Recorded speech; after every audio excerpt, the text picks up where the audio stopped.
भारत के महान संत महर्षि रमण का जन्म 1879 से 1950 के काल में महान ऋषि और संत थे। उन्होंने आत्मविचार पर बहुत बल दिया। उनका आधुनिक काल में भारत और विदेश में बहुत प्रभाव रहा है। रमण महर्षि ने अद्वैतवाद पर जोर दिया। उन्होंने उपदेश दिया कि परमानंद की प्राप्ति अहम को मिटाने तथा अंत साधना से होती है। रमण ने संस्कृत, मलयालम एवं तेलुगु भाषाओं में लिखा। बाद में आश्रम ने उनकी रचनाओं का अनुवाद पाश्चात्य भाषाओं में किया। वकील सुंदरम अय्यर और अलगमल को 30 दिसंबर 1879 को तिरुचली, मद्रास में जब द्वितीय पुत्र रत्न की प्राप्ति हुई तो उनका नाम वेंकटरमण रखा गया। रमण की प्रारंभिक शिक्षा तिरुचुल्ली और दिंडुगुल में हुई। उनकी रुचि शिक्षा की अपेक्षा मुष्टि युद्ध में और मल्लयुद्ध जैसे खेलों में अधिक थी। तथापि धर्म की ओर भी उनका विशेष झुकाव था।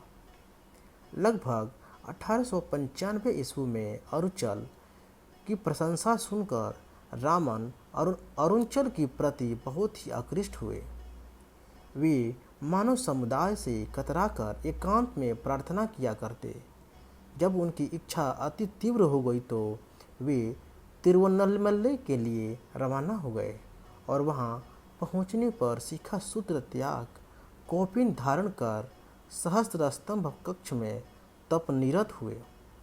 उसी दौरान वे तप करने पठाललिंग गुफा गए, जो चींटियों, छिपकलियों तथा अन्य कीटों से भरी हुई थी।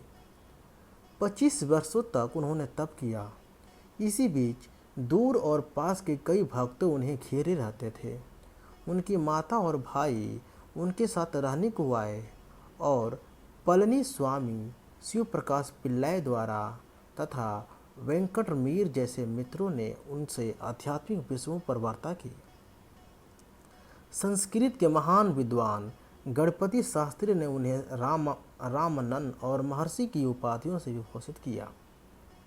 1922 में जब रमण की माता का देहांत हो गया तब आश्रम उनकी समाधि के पास ले जाया गया। 1946 में रमण महर्षि की स्वर्ण जयंती मनाई गई। यह महान विभूतियों का जमघट लगा रहता था। असीसी के संत फ्रांसीसी की भांति रामन सभी प्राणियों से गाय, कुत्ता, हिरन, गिलहरी आदि से प्रेम करते थे। 14 अप्रैल 1950 की रात्रि को 8:47 पर जब महर्षि रमण महाप्रयाण को प्राप्त हुए, उस समय आकाश में एक तीव्र ज्योति का तारा उदय हुआ एवं अरुणाचल की दिशा में अदृश्य हो गया। हरि ओम।